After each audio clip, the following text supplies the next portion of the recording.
Hail to the Queen! This is Echeveria Violet Queen, which is a fast-growing succulent with grey-greenish, a bit bluish leaves, which when happily stressed gives pinkish or violet color to the tips. It is low maintenance, so pretty, and is known to give a lot of offsets or pops. So today, we will learn more about this succulent called Echeveria Violet Queen.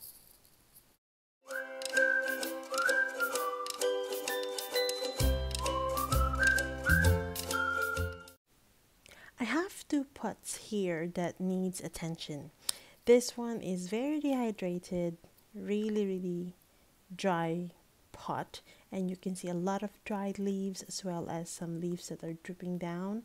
The pot also is very light, which is a clear indication that it needs water. And despite its condition, it still managed to give us an offset, which might have added to its stress as it used the energy to let the offset grow. What I'm planning to do with this one is to water it first, and then I will remove the offset eventually. But prior to doing that, we have to make sure first that it is well drenched. This is usually how I would water a pot, just to let the water create a little pool on the top. And of course, if you have used a fast draining soil, after a few seconds, you can see them draining through out from the bottom of the pot. And that is what we wanted. Succulents love well draining soil.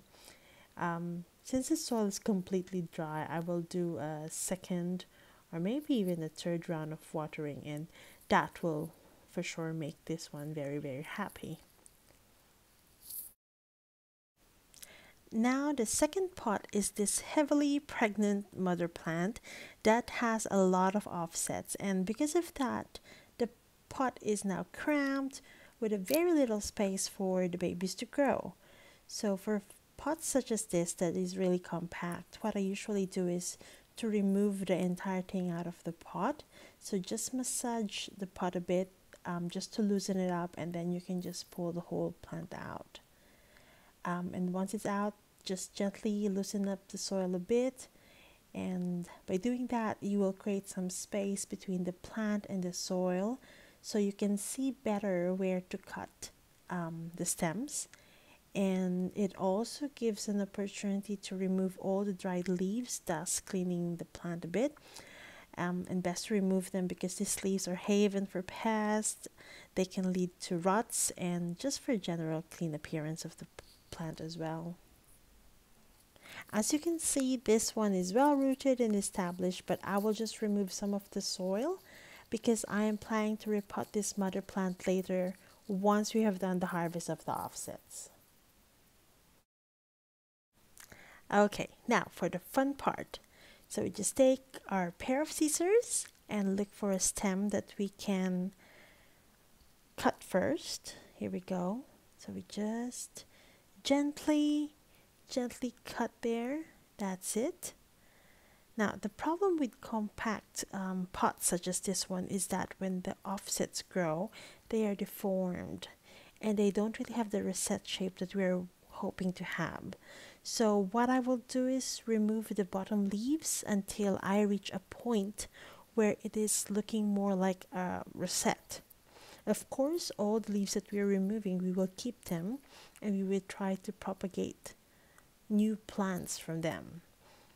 So this one, I'm quite happy with that, and we can just keep it aside first. Once you removed a stem, there will be a bit more space for the rest, and removing them is just easy. You can even just pluck them off just like this. I'm telling you, this is therapeutic. So you just support the offset and just give it a gentle pull just like that. Now onto the other side, just give it a bit of a wiggle in case it is too tight. Yep. Now if you have pops that are too small, you can just leave them attached to the mother plant so that it can grow more.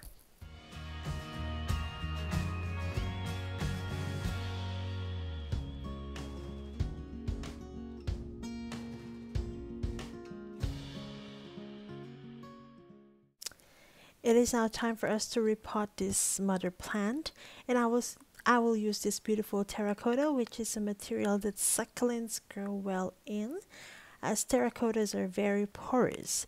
So we just fill the bottom with some succulent soil mix, which is loose and fast draining, as you can see. Even if you try to create like a bowl of soil in your palm, they will just go back to being loose, and that's what succulents really want. Then we just put in the succulent, and then we'll just fill up the rest of the pot with soil. As I always say, I do not really fill up the pot with soil up to the brim.